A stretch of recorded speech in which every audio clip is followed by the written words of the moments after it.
Halo teman-teman, gimana? Udah pada gajian belum? Atau jangan-jangan malah udah habis tuh duit? Serem ya, kebutuhan makin banyak, belum lagi jika ada keperluan mendadak.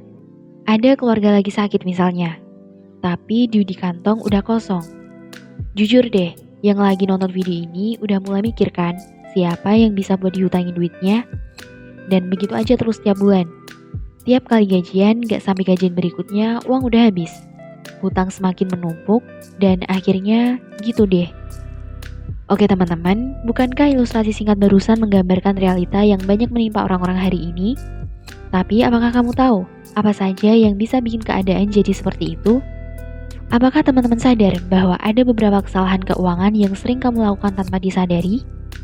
Di video ini aku akan bahas 7 kesalahan keuangan yang bisa bikin kamu jadi miskin jika tidak segera kamu sadari. Tentu saja, aku juga coba kasih solusi untuk menghindari atau memperbaiki kesalahan-kesalahan itu. Yuk simak videonya sampai selesai.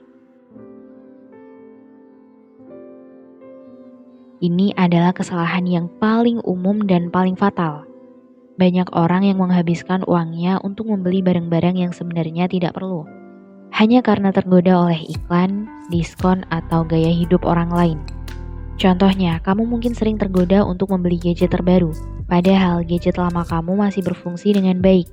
Atau kamu mungkin sering mengikuti tren fashion terbaru, padahal kamu sudah punya banyak baju di lemari. Atau kamu mungkin sering makan di restoran mahal, padahal kamu bisa masak sendiri di rumah. Semua itu adalah contoh keinginan, bukan kebutuhan. Jika kamu terus-menerus memenuhi keinginanmu tanpa memperhatikan kebutuhanmu, maka kamu akan mengalami defisit anggaran dan uangmu akan habis sebelum waktunya. Solusinya adalah kamu harus bisa membedakan mana kebutuhan dan keinginan dan mengutamakan kebutuhanmu terlebih dahulu. Kebutuhan adalah hal-hal yang esensial untuk hidupmu, seperti makanan, pakaian, tempat tinggal, kesehatan, dan pendidikan. Keinginan adalah hal-hal yang bisa meningkatkan kualitas hidupmu, tapi tidak terlalu penting, seperti hiburan, liburan, atau barang mewah. Kamu harus bisa menentukan prioritas dan batasan dalam memenuhi keinginanmu. Kamu bisa mengalokasikan sebagian uangmu untuk keinginanmu, tapi jangan sampai mengorbankan kebutuhanmu. Sebagai patokan, kamu bisa menggunakan rumus 50/30/20, yaitu 50% penghasilanmu untuk kebutuhan, 30% untuk keinginan, dan 20% untuk menabung atau berinvestasi. Hutang adalah salah satu hal yang paling ditakuti oleh banyak orang, tapi juga paling sulit dihindari. Banyak orang yang terpaksa berhutang karena keadaan darurat, seperti sakit, kecelakaan, atau kehilangan pekerjaan. Tapi banyak juga orang yang berhutang karena gaya hidup, seperti membeli barang-barang yang tidak sesuai dengan kemampuan finansialnya, atau mengikuti gaya hidup orang lain. Contohnya, kamu mungkin pernah berhutang untuk membeli mobil, rumah, atau barang elektronik. Atau kamu mungkin pernah berhutang untuk membayar hutang lainnya. Semua itu adalah contoh hutang yang tidak produktif, yang hanya akan menambah beban finansialmu. Jika kamu terus-terusan berhutang tanpa kamu membayarnya, maka kamu akan terjebak dalam lingkaran setan hutang yang bisa menghancurkan hidupmu. Solusinya adalah kamu harus bisa menghindari atau mengurangi hutang sebisa mungkin. Jika kamu harus berhutang, pastikan bahwa hutangmu adalah hutang yang produktif, yaitu hutang yang bisa meningkatkan pendapatanmu atau asetmu di masa depan. Contohnya, kamu bisa berhutang untuk modal usaha, pendidikan, atau properti. Tapi kamu juga harus memastikan bahwa kamu mampu membayar hutangmu tepat waktu, dengan bunga yang rendah dan tanpa mengganggu anggaranmu. Kamu juga harus mencari cara untuk meningkatkan pendapatanmu agar kamu bisa melunasi hutangmu lebih cepat.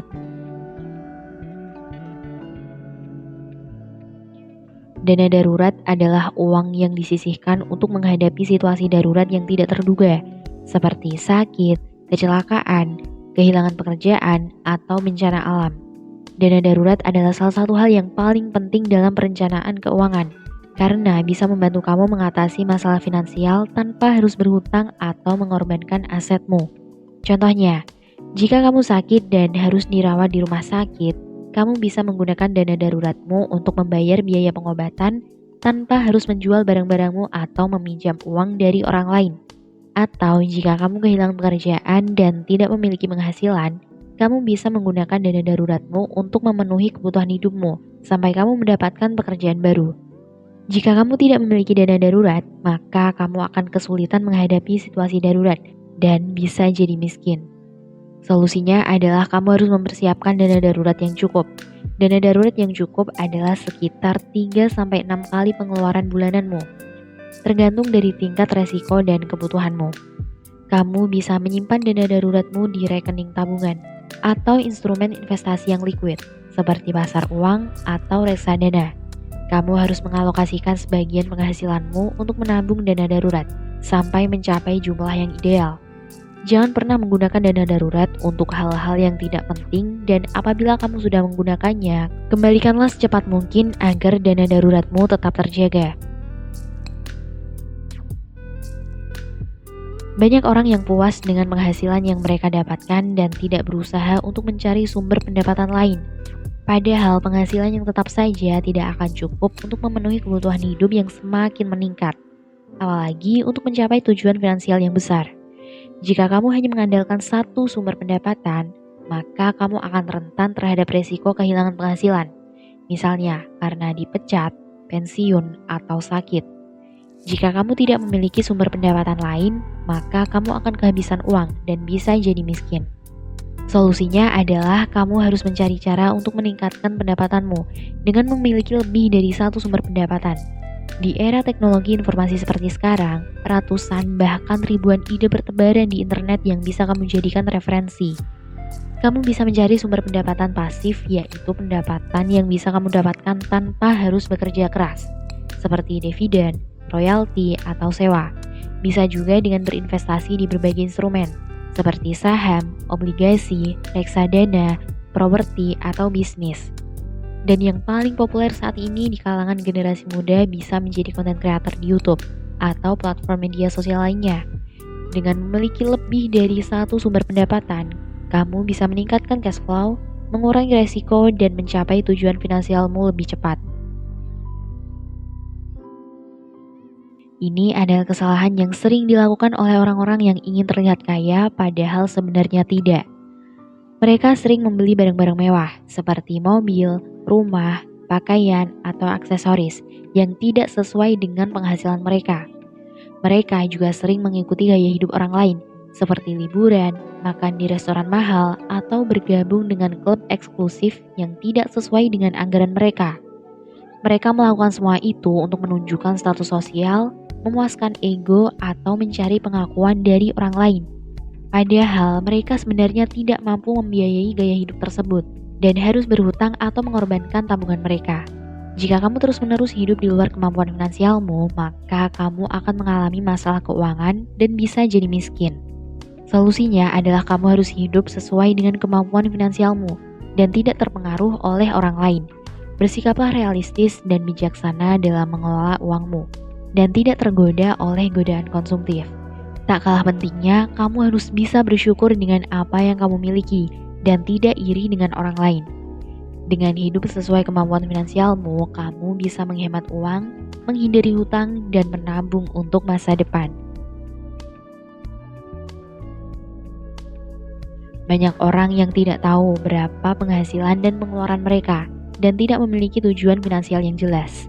Mereka hanya menghabiskan uang sesuka hati tanpa memperhatikan kebutuhan dan prioritas mereka. Mereka juga tidak memiliki strategi dan tindakan yang konkret untuk mencapai tujuan finansial mereka. Mereka hanya berharap dan berdoa tanpa berusaha dan beraksi. Jika kamu tidak memiliki anggaran dan rencana keuangan, maka kamu akan kehilangan arah dan kontrol dalam mengelola uangmu dan bisa jadi miskin.